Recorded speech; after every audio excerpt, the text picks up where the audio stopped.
Before and after that meeting and the statement made by the Southern Governors Forum, there'll be a meeting with the Governors Forum in general, and also the Northern Governors Forum have also met and given similar position. And in fact, some state governors have already started implementing or putting in place laws against open grazing. Let's talk about this, everyone. I'm being joined tonight by the spokesperson of the Northern Elders Forum, Dr. Hakim Baba Ahmed.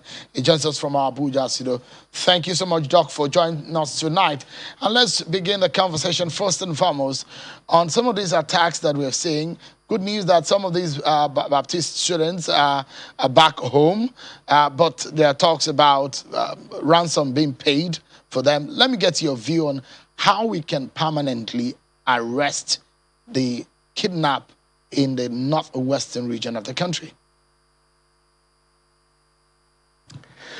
Well, thank you for the invitation. I'm very, very happy. I just came across this information about the release of the students from the Kajuru local government, which is my state. We have agonized since the day of this kidnap, and it's really great to hear that these students have finally been released. By the same token, it is sad that the cycle of reprisals in southern Benue State is becoming deeper. There is a cycle we are beginning to observe that has to be broken if this is going to be contained. Conflicts in the southern part of the state of Kaduna State are very, very, very difficult to resolve because they have deep social and historical roots, and because the communities there are so intertwined that it's really, really difficult to arrive at some kind of arrangement that gives every community at least a minimum sense of security. So that is really sad.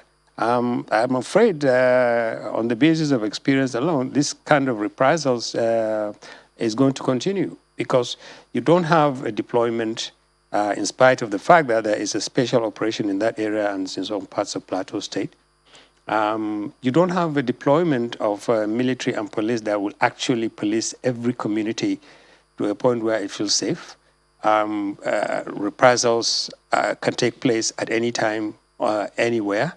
And what all these talks about, Bethel Baptist School, the issues in Zango and Katab, the issue that you mentioned in Zamfara and Katsina, is that the state is failing very badly in securing communities. Huge numbers of communities are literally packing up and leaving their villages and communities and moving to areas where they feel they're safe. The bandits chase them there and attack them. So the countryside in the north, which is most of the north, is becoming extremely vulnerable. It's literally sitting there waiting for bandits and kidnappers to attack it. If the administration of President Buhari has any plans to radically improve the manner communities and individuals are protected, it's going to take a long time to manifest. One, because you need to improve the capacity of the military and the police and the intelligence services, and this takes time, it takes resources, and we haven't seen the kind of mobilization that is required to achieve this. Secondly, the communities are becoming desperate. You hear governors now talking about telling citizens to protect themselves openly. Governors are saying to the communities, protect yourselves. And that means only one thing. No matter what kind of interpretation you give it, the governors are saying, if they attack you with guns, find guns. They would say it in this language, but that's the only way. How do you protect yourself against guns, RPGs, sophisticated armaments, except you buy your own gun, buy your own bullets, and defend yourself? That's how bad it is. And we need to recognize this. This conflict is going to get worse. The more the state fails to provide security to communities, the more communities become desperate. And when you begin to hear governors now saying, you're on your own, find a way to protect yourselves, you are literally talking about anarchy. And that's the situation where we are. So it takes me to some of the decisions that the president came up and when he gave the directive and approvals on the grazing reserves in 25 states, 368 grazing reserves. And part of it stemmed from what the presidency said, there are security issues, the clashes between the communities, between herders, between farmers. This is age-long. And from your own point of view, there's been talk about Ruga. There's been talk about the southern governors and the governors generally saying that we can no longer allow cattle to move around freely, openly, which has been one of the major issues of the clashes between farmers and herders. But this directive of President Buhari for the committee to commence their work or to continue with their work, what do you make of it?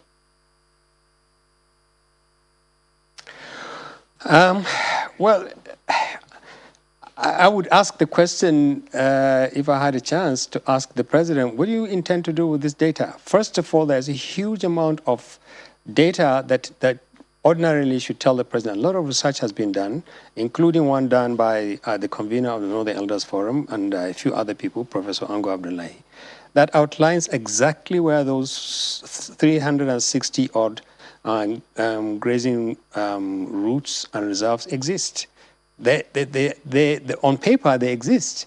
In reality, a lot of them have been overtaken by large urbanization, encroachment, which has been licensed and by law because governors have signed documents and papers that allow people to build on them. And most of all, now they don't exist to the degree that they may be physically there, but it is very, very dangerous for any Fulani man and his cattle to traverse those places, even though they exist on paper as legally established grazing routes and reserves. But this begs the question. The Nigerian Constitution vests land in states, vests the power to administer those lands in governors. I would have thought that, and again, I have to say this, I'm not a lawyer, but I would have thought that the president would be availed the best legal advice, which is to remind him, if he doesn't know, that the Constitution of the Federal Republic of Nigeria will be severely stretched to support him. Governors can actually repeal grazing routes and grazing reserves that exist in their state by virtue of the powers that they have. And so all they need to do is to say, okay, maybe they existed, they were designed 50, 60, 70 years ago, but now I don't want them to exist in my state, and I have the powers to repeal those routes and reserves. And then it will have to be an issue of what the president intends to do then. So coming forward to him and say, Mr. President, we can show you a Nigerian map that outlines every route and every reserve that exists. It's not very difficult. What is the difficult thing is, what does the president want to do with his routes and reserves? He has a number of options. He can insist, he has the right to insist that governors who are signing banning laws banning open grazing, allowing encroachment or obliteration of grazing routes and reserves, they are wrong, in which case he can take them to court and insist that those routes and reserves should be freed and restored back. That's one option. The second option could be that he should engage with governors. Gentlemen, this is not a federal problem. It's not a northern problem. It's not a Fulani problem. It is a Nigerian problem. The Fulani and his cattle is a Nigerian issue. It's not a northern issue. It's not a federal issue. It is the Fulani has a right to move in areas where he can find food and fodder and food for himself anywhere in the country. The existence of grazing routes and reserves is not a favor to the Fulani. Think of the irony. This country is blessed in so many ways. Two of them is that God gave us a huge amount of land and a huge amount of livestock.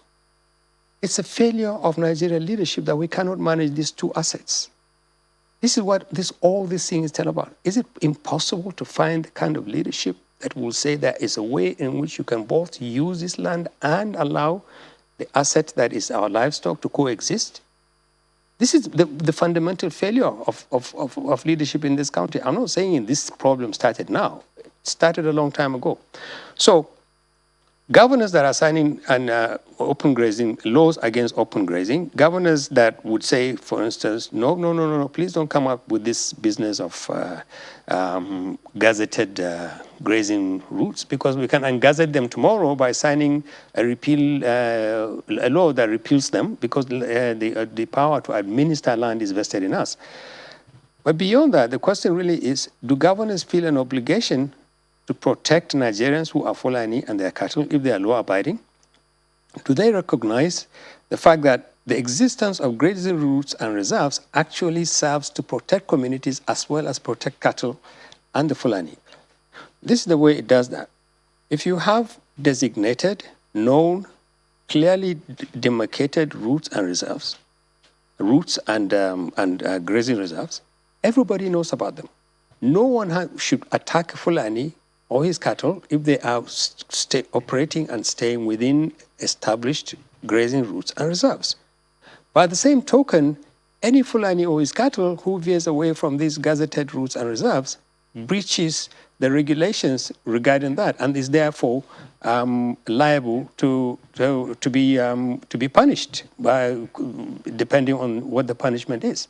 So it is a very, very effective and safe way in which you can manage both land and livestock. It is established, it's centuries old in West and Central Africa. It has existed in so many places. Now you have politics coming into it. A lot of governors feel that they have the right to insist that the Fulani and his cattle should not be seen in their states. They play to a gallery which sees Fulani and his cattle as a threat, whether they actually manifest that threat or not. They appear in the eyes of people as responding to concerns of people. A lot of these concerns are genuine, by the way. And most of all, they forget the fact that there is a political underpinning to this whole thing. You push away the Fulani, you push away his cattle. You sign laws that says anywhere I see Fulani, I see cattle, anywhere I see Fulani, I'm going to prosecute or I will take other legal steps to do. But Doc, the president digs in. Yeah. Let me quickly add that I'm not sure that is the objective of the anti-open grazing laws, which, by the way, the Federal High Court in Abuja affirmed the position of the state that they have jurisdiction to make those laws. I guess what the governors are saying is that there should be a civil way in which the herders can keep their cattle within range and allow them to ranch or to create ranches where they can easily be able to coordinate and make them habit in those areas. I'm not sure there is any governor in Nigeria. Almost 10 or more states have now put up that law, or made that law happen in their state. But I know the Northern Elders Governors Forum, you were the one who released that statement and you spoke about it, that the position of the Southern governors is such that it's splitting up the country. Is it splitting up the country, or that the Southern governors have realized that this is what is causing the deaths of their own people and they've decided to make laws to stop it? We're not against open grazing either. We're in support of ranching. We're in support of domesticating cattle. We're in support of modern ways in which both the cattle and the Fulani man can rest from this very worrisome, very tiring, very unproductive way in which it can be done. What we are insisting on is that this haste to sign laws that ban open grazing is both counterproductive. It is very damaging to the spirit of coexistence, and it begs the question. Now, there's a point at which the laws that have been signed to ban open grazing coincide with this idea of rediscovering routes and grazing reserves. If there are routes and grazing reserves, they don't necessarily contradict a law against open grazing. Open grazing exists because there are no routes and reserves. The Fulani roams around wherever he goes because he doesn't have access to what rightfully and legitimately belongs to him in the sense of what government provides.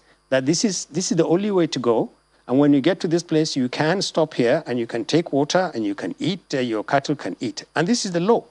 But where he doesn't have that, he roams around. Now, you say you don't want open grazing. Fine.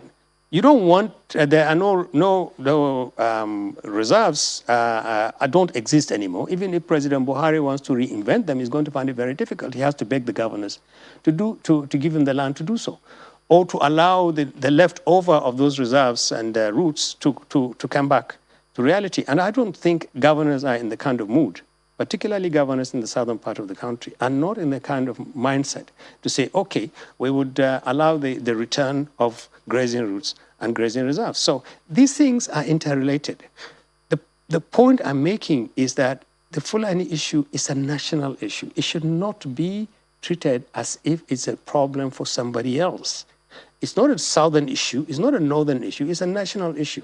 And both the president and the southern governors are wrong in the manner in which they're going about it. If the president thinks he can ram the idea of these grazing routes and reserves down the throat of governors, then he either doesn't understand, he's getting the wrong legal advice, he's not worried about the politics and the security of his decision, and I'm afraid he's going to come unstuck, because I don't see any way in which he can insist that grazing routes and reserves, particularly in the southern part of the country, should be retrieved, dusted, and made operational. Even if they are, it would be a very foolish Fulani man who would take his cattle through a designated route and reserve on paper, simply because President Buhari says, look, you can go to Ebonyi, just follow this route and keep going. Nobody would do that. He's not protecting even people who are not carrying cattle around the country, not to talk of a Fulani man who has to traverse huge territories with a lot of hostility. Yeah. What about security? Even Let if me- you can Let me jump in quickly, Doc. land. Yeah, let me jump in quickly. Sure. One of the worries, I spoke with the governor of Kano State exclusively on this matter. And one of the worries of these governors, I guess you're a Fulani man yourself, Dr. Hakim Baba Ahmed, and one of the things that he raised is the infiltration of foreign Fulanis into the country, and which he said they're difficult for them to identify who they really are. And these are the guys who come into the country, attack innocent Nigerians and farmers, intrude into the farmlands of farmers in the southern or the other part of the country, and go into the forest, perpetrate this evil, kill people, maim people, and run out of the country, because they cannot be able to hold them accountable to it because they freely move. Now, how difficult is it for the nomadic Fulani man to change the orientation or the cultural belief that he can only do his trade by moving around the country? Because those who argue that this is a business idea and no part of the country should be favored, everybody should be given an open field to operate. So a Fulani man should not be giving such an open trade policy that it can move just around. These are some of the issues that have been raised. How do you identify the killer Fulani man who come from perhaps other parts of the country? I mean, other parts of the world or in the region? I think that's a fair question. I think you do know. I hope you do know that Ganduje is even more of a Fulani man than myself. I mean, he's a bona fide, true, genuine Fulani man. I'm sure he has a herd of cattle. So he should know. Ironically, the best people to police Fulani is the Fulani. If you identify the Nigerian Fulani and you don't want other Fulani to come into Nigeria, there's something called the ECOWAS protocol. What the Nigerian government needs to do is to take this issue up and address this at a level where other nations, where Fulanis traverse and come into Nigeria because the climatic changes in the climate makes it necessary for cattle to move around. We don't want your Fulani coming in. Keep your own Fulani there and let's deal with our own. The Fulani who lives in Nigeria, who is being accused of submitting to the foreign Fulani, or who our own Fulani is law-abiding. Their Fulani are lawbreakers. They don't respect our law. They do these things. the best people to know this is the Fulani. The Fulani knows his own people, and he knows the ones that come in. Unfortunately, the Nigerian state does not want to allow the Fulani to become part of the decision-making process. Everybody sees him as a threat. Everybody sees him as a problem. Everybody sees him as something to sweep away. And when you hear a governor of Kano, like the governor of Kano State, say, oh, it's the foreign Fulani, how the hell does he, forgive my language, how does he know this? If he's Fulani and he knows the Nigerian Fulani, he's a governor, an APC governor, with the president governor. Why doesn't he come and tell President Buhari, Mr. President, the 90% of the problems of the Fulani is caused not by the Nigerian Fulani, but by the foreign Fulani. So this is what we do to the Nigerian Fulani. But then, how do you then handle... Yeah, how do you handle the matter of finding the Fulanis that, I mean, when I was growing up, we called them Bororos where we grew up. That's kind of nickname that you gave them because they had their sticks. That's the name. That's the name. Yeah, and they had their sticks, but now we have these herders with AK-47. And it has, in fact, been linked into this issue of banditry because some of them say, reported that in some of these communities in the Northwest region, that some of these guys in the shape and form of herders, they come with their herd and they kidnap and kill people. They come in the shape and form of the average Fulanese. Then how do you then handle, how did it get into the point that we now find, other than the stick, we now see them with AK-47? Well, you see, this is, again, I think part of the problem is that those who have responsibility for maintaining law and order and security are poorly informed about a lot of these things. Look, if you go to places in Zamfara, and it's the papers, a lot of some of these papers actually take pains to investigate. A large number of the people who kidnap people, who keep them, who the banditry, are actually Nigerians. They know their fathers. We know where they come from. We know the villages they grew up in.